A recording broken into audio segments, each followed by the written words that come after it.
Lok Sabha election की बात की जाए तो तीसरा चरण भी हो चुका है और अब चौथा और पांचवा चरण जो है वो बाकी है। और वहीं कहीं ना कहीं लोग ये कहते थे कि भाई अगर बात की जाए अपनी पार्टी की तो अपनी पार्टी जो है वो भारतीय जनता पार्टी की बी पार्ट है। लेकिन ऐसे में अब एक नया मोड़ आया है। जी हाँ, आपको बता चले भारतीय जनता पार्टी ने अपनी पार्टी को सपोर्ट किया है। आखिर क्यों किया है, आप लोग कमेंट बॉक्स में कमेंट कीजिए। और इस पर बातचीत करने के लिए हमारे साथ मौजूद हैं सोशल एक्टिविस्ट ऋषि कौल किलम जी। इनसे बातचीत कर लेते हैं। इन्होंने ही ये आवाज को उठाया है कि आखिर क्यों भारतीय जनता पार्टी जो है वो अपनी पार्टी को समर्थन कर रही है। सर, क्या कहना चाहेंगे? देखिए, बड़े दुख की बात है। एक तरफ से देश के प्रधानमंत्री नरेंद्र मोदी जी कहते हैं हम 400 पार जाएंगे, जो भाजपा का स्लोगन है। रविंद्र रैना जी कहते हैं भाजपा अकेली, इतना दम है भाजपा में, अकेले कॉन्टेस्ट कर सकते हैं। लेकिन आज कहाँ गए उनके दावे? आज वो क्यों इतना मजबूर हो गए कि वो अल्ताफ बुखारी जी का साथ देने पे मजबूर हो गए? हमें कोई प्रॉब्लम नहीं है, लेकिन मैं बताना चाहता हूं कि भाजपा जो दावे करती है वो सारे खोखले होते हैं। मुझे बताइए, अल्ताफ बुखारी जैसे लोग मीन्स की पीडीपी को साथ देना, क्योंकि अल्ताफ बुखारी जो है वो आए तो पीडीपी से ही है। जब कश्मीर के लोगों को मैं याद दिलाऊं, जब वहां पे पैलेट गन यूज किए गए, जब कश्मीर के नौजवानों के साथ खिलवाड़ किया गया, जब कश्मीर के लोगों को ठगा गया कि हम आपको जो बेरोजगारी है वो दूर करेंगे, आपको हम ये बहुत कुछ उनको ख्वाब दिखाए गए, तब ये अल्ताफ बुखारी साहब ही यहाँ जम्मू कश्मीर में मंत्री थे। तो आज वही अल्ताफ बुखारी जो है वो कहते थे कि भाजपा जो है वो हमें बी टीम कहते हैं या बाकी पार्टीज हमें बी टीम कहते हैं, हम बी टीम नहीं है। लेकिन आज मैं लोगों को कहना चाहता हूं, कश्मीर के लोगों को, कि आपने खुद देख लिया कि अब बी टीम कौन है, सी टीम कौन है, आपके सामने सब कुछ है। कि अल्ताफ बुखारी जैसे लीडर, इनका कोई कैरेक्टर नहीं है, इनका कोई उसूल नहीं है, इनके लिए पॉलिटिक्स और कुर्सी और पावर ही सब कुछ है। और भाजपा का कैरेक्टर जो है वो तो आपने देख ही लिया कि भाजपा की किस रूप से और भाजपा कैसी पॉलिटिक्स करते हैं। अगर भाजपा चाहते तो वो खुद भी इलेक्शन लड़ सकते थे, इससे बेटर था बाइकआउट करना।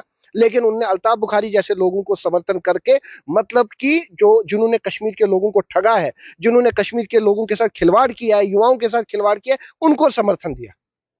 तो हम क्या उम्मीद तो करेंगे? क्या ये मिलीजुली भक्त है? आपको ये लगता है कि भारतीय जनता पार्टी और अपनी पार्टी में पहले ही एक टाई अप हुआ था? और हमारे दर्शक जानना चाहेंगे कि ये कहां पर किस तरह से हुआ है। देखिए, अल्ताफ बुखारी साहब जो अपनी पार्टी बनी, इसको लॉन्च ही किया बीजेपी ने इसलिए कि कश्मीर के जो मेन स्ट्रीम पार्टीज है, जैसे पीडीपी है, जैसे नेशनल कॉन्फ्रेंस है, उनको वोट तोड़ने के लिए ये एबीसीडी टीमें बनाई गई, छोटी छोटी, जैसे सजाद लोन है, जैसे अपनी पार्टी, इनको बनाया गया। और सजाद लोन को समर्थन किया अपनी पार्टी ने। मुझे बताइए, ये क्या पॉलिटिक्स है? ये लोगों के विश्वास के साथ खिलवाड़ कर रहे हैं, लोगों के साथ खिलवाड़ कर रहे हैं, ये लोगों को ठगा जा रहा है। मैं कश्मीर के नौजवानों को कहना चाहता हूं, किसी अल्ताफ बुखारी या किसी बीजेपी के लीडर के इन्फ्लुएंस में मत आइए। ये वक्त है, सही वक्त है, आप सही कैंडिडेट को चुनिए। आप अगर इस बैट बॉल या इस कमल की तरफ जाएंगे तो आगे वाले टाइम पे जम्मू कश्मीर के लोग पछताएंगे। वहीं अगर इंजीनियर रशीद का बात की जाए तो उनको भी जो है बाहर लाने की बात की गई है। इस पर क्या कुछ टिप्पणी रहेगी आपकी? देखिए, मैं उनके खिलाफ नहीं हूं, लेकिन मैं आपको याद दिलाना चाहता हूं, अगर हमारे भारत ने, अगर हमारी एजेंसीज ने उन पे कोई एलिगेशन लगाई है, चाहे वो टेरर फंडिंग में, चाहे किसी भी फंडिंग में उन पे एलिगेशन लगाई, जब तक वो कोर्ट से प्रूव नहीं होगा, जब तक कोर्ट से सामने नहीं आएगा, उनकी जो पॉलिटिकल पार्टी है उसको बाइकआउट किया जाए। उनकी जो पॉलिटिकल पार्टी है उनको परमिशन नहीं मिलना चाहिए कि वो इलेक्शन लड़े। आप मुझे एक चीज बताइए, एक तरफ से उनको तिहाड़ जेल या एक तरफ से उनको जेल में डाला गया है पिछले 4 साल 5 साल से, एक तरफ से उन पे टेरर फंडिंग का मामला जो उन्होंने कहा है, दर्ज किया है। तो मुझे ये बताइए, फिर आप जो डीएपी है, आजाद साहब की पार्टी है, उनको समर्थन नहीं करना चाहिए, क्योंकि जब तक कानून उसका पूरा छानबीन नहीं करेगा, आप कैसे फैसला कर रहे हो, आप कैसे इलेक्शन लड़ रहे हो? उनकी पॉलिटिकल पार्टी, अगर आपने बाकी तंजीमें बैन कर दी, अगर आप किसी हुर्रियत कॉन्फ्रेंस को बैन किया, तो क्यों किया बैन? क्यों? वो पाकिस्तान को समर्थन करते थे। तभी इंजीनियर रशीद का जब आपने टेरर फंडिंग का ये लेबल लगाया, जब तक इसका सही और गलत सामने नहीं आएगा। लगता है जिस तरह से अगर डैप की बात की जाए, यानी डेमोक्रेटिक आजाद पार्टी की बात की जाए, तो अब उन्होंने इंजीनियर राशिद को जो है वो मांग की है कि कहीं ना कहीं इन्हें बाहर आना चाहिए। क्या लगता है, इससे आपकी क्या कुछ टिप्पणी रहेगी? पॉलिटिक्स के लिए आजाद साहब की पार्टी ने लाइमलाइट में आने के लिए, लोगों का समर्थन लेने के लिए, क्योंकि वो भी एक, तो क्या लोग उनका समर्थन करेंगे? देखिए, लोग गुमराह हो रहे हैं, लोगों को समझ नहीं आ रहा है, लोग उसी बेड़ चाल में जा रहे हैं, क्योंकि वो भी चाहते हैं कि नहीं जी, आजाद साहब की पार्टी लाइमलाइट में आने के लिए उन्होंने ये एक दाव चला कि हम जी इंजीनियर रशीद साहब को छोड़िए, लेकिन उनको ये कहना चाहिए था कि हम चाहते हैं कि जस्टिस मिले, उनके साथ इंसाफ हो जल्द से जल्द, लेकिन ये नहीं बोलना कि हम समर्थन करें। इसका मतलब कि आप भी दोषी हो बराबर। अगर कल को इंजीनियर रशीद साहब दोषी निकलते हैं तो इसका मतलब आजाद साहब भी दोषी है, इसका मतलब आजाद साहब की एक पार्टी। सवाल पूछना चाहूंगी, अभी अभी आपने भारतीय जनता पार्टी पर भी निशाना साधा, आपने अपनी पार्टी पर भी निशाना साध दिया, आपने डेमोक्रेटिक आजाद पार्टी पर भी निशाना साधा, तो आप किस पार्टी से हैं? किस पार्टी को लोगों को जो है वो आप मैंने हमेशा लोगों को यही कहा, मैं नहीं कहूंगा एनसी को दो, पीडीपी को दो, कांग्रेस को दो, मैं यही कहूंगा जो कैंडिडेट असेंबली पार्लियामेंट में आपकी बात करे, जो 5 साल आपके साथ रहे, जो फ्यूचर में भी आपकी बात करे, उस कैंडिडेट को चुनो। बेशक वो इंडिपेंडेंट हो, बेशक वो किसी भी पार्टी से, लेकिन सही कैंडिडेट को। लेकिन जो ये झूठे दावे, ये बी टीम निकलती है अपनी पार्टी, और ये बीजेपी जो खिलवाड़ कर रही है देश के साथ, देश के नौजवानों के साथ, ये रविंद्र रैना जी जो बार बार कहते हैं नहीं जी हम अलग से इलेक्शन लड़ेंगे, हमें किसी की समर्थन की जरूरत नहीं है, तो आज क्यों समर्थन दिया? तो डेलीवेजर्स को लेकर आपका क्या कुछ कहना है? अभी तो लोकसभा इलेक्शंस भी आ चुके हैं, अब असेंबली इलेक्शंस पर जरूर ये बात होगी कि भाई तब आपको पक्का कर दिया जाएगा। क्या लगता है कि उनको फिर भी पक्का नहीं किया जाएगा? को भाजपा सिर्फ इस्तेमाल किया जा रहा है, भाजपा के लीडर्स जो है वो उनको इस्तेमाल कर रहे हैं, सिर्फ उनको रखा गया है असेंबली इलेक्शन के लिए, क्योंकि वो चाहते हैं कि असेंबली इलेक्शन में चाहिए 50,000, 60,000, 1 लाख, जितने भी डेली वेजर है, हम इनको यूज करेंगे असेंबली में। तो इसीलिए मैं उनसे, डेली वेजरों से भी ये कहना चाहता हूं कि इतने साल आप मीडिया वालों ने कवर किया, हमने धरना प्रदर्शन किया, चाहे वो एस्टेट एम्प्लॉयज हो, सीआईएसएफ हो, पीएचई हो, एनएचएम हो, जितने भी हमारे डेली वेजर भाई है, आंगनबाड़ी वर्कर्स है, आशा वर्कर्स है, उन सब के साथ खिलवाड़ हो रहा है। आज ये राइट टाइम है आपके पास, आप सही कैंडिडेट को चुनिए। आप किसी इन्फ्लुएंस, मोदी मत देखिए, मोदी ने कुछ नहीं करना है हमारे लिए। मोदी ने जो करना था वो पिछले 10 साल से हम भुगत रहे हैं। आज हमारा देश जो है वो पीछे हो चुका है। आप ये मत जाइए कि नरेंद्र मोदी जी हमारे लिए कुछ करेगा। आप मोदी को यहाँ वोट नहीं दे रहे हो, यहाँ आप बीजेपी के लीडरों को वोट दे रहे हैं। इस गलत फहमी से दूर निकलिए कि आप सोचते हैं कि मोदी वेव है। मोदी अगर सेंटर में आएगा भी तो यहाँ क्या करेगा? आज तक 10 साल में हमारे लिए क्या किया?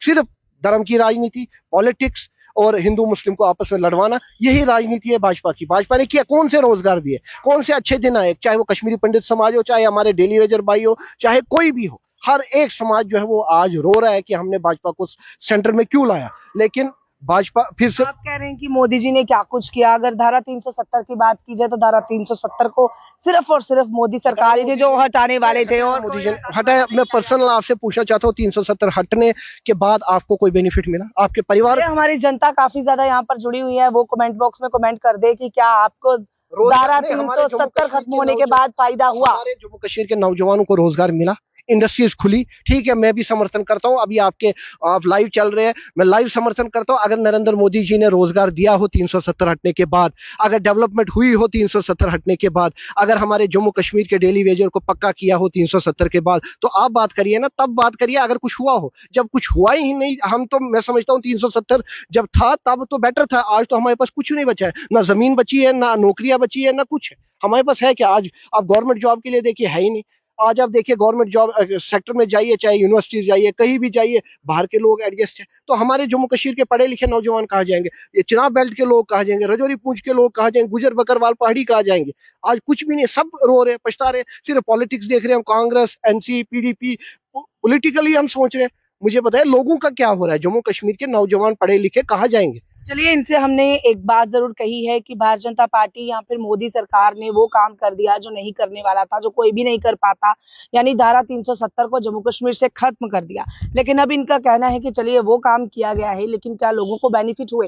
अब हमने तो इनसे सवाल किया, लेकिन जवाब आप जनता दीजिएगा कि क्या वाकई में आपको धारा 370 खत्म होने से कोई बेनिफिट मिला, और अगर मिला तो आप ऋषि किलम जी को जवाब जरूर दीजिएगा ताकि इनको पता चल पाए। आखिर में क्या कहना चाहेंगे? आखिर में मैं नौजवानों से यही कहूंगा कि इतने लीडर आते हैं, इतने लीडर जाते हैं, आप उसी लीडर को परखे, उसी लीडर को वोट करें जो आपके साथ हर एक वक्त, आपके साथ अच्छे दिन बुरे दिन, हर एक वक्त आपके परिवार के साथ है, और जो असेंबली पार्लियामेंट में आपकी आवाज उठाएगा, आप उसको समर्थन करें। जो पार्लियामेंट में आपकी आवाज उठाए, जो जम्मू कश्मीर के नौजवानों की डेवलपमेंट की बात करे, रोजगार की बात करे, उसको समर्थन करे। फिर वो कोई भी हो, मुझे किससे कोई लेना देना नहीं है, लेकिन उसको समर्थन करे जो पार्लियामेंट में जाए और हमारी बात करे, हमारे नौजवानों की बात करे, जम्मू कश्मीर में डेवलपमेंट की बात करे, रोजगार की बात करे, महिलाओं की बात करे, डेली वेजरों की बात करे।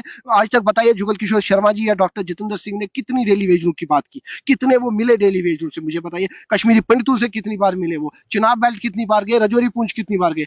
अब वक्त आया है लोगों को, चाहे कश्मीर के नौजवानों, जम्मू के, कि वक्त आया आया है कि बदलाव का। अब वक्त है, हमें बदलना है, हमें नया चेहरा लाना है। चलिए, अब यहाँ पर सोशल एक्टिविस्ट और यूथ लीडर ऋषि कौर किलम जी हमारे साथ मौजूद थे, जिनका साफ तौर पर कहना है कि अब बदलाव का समय है। अब हमें वो लोग चाहिए, एक तो हमें नौजवान लीडर्स चाहिए और दूसरा वो लीडर चाहिए जो बदलाव लाए, जो लोगों की सोच के साथ चल सके। देखना ये है कि अब आने वाले समय में क्या कुछ होता है। फिलहाल आप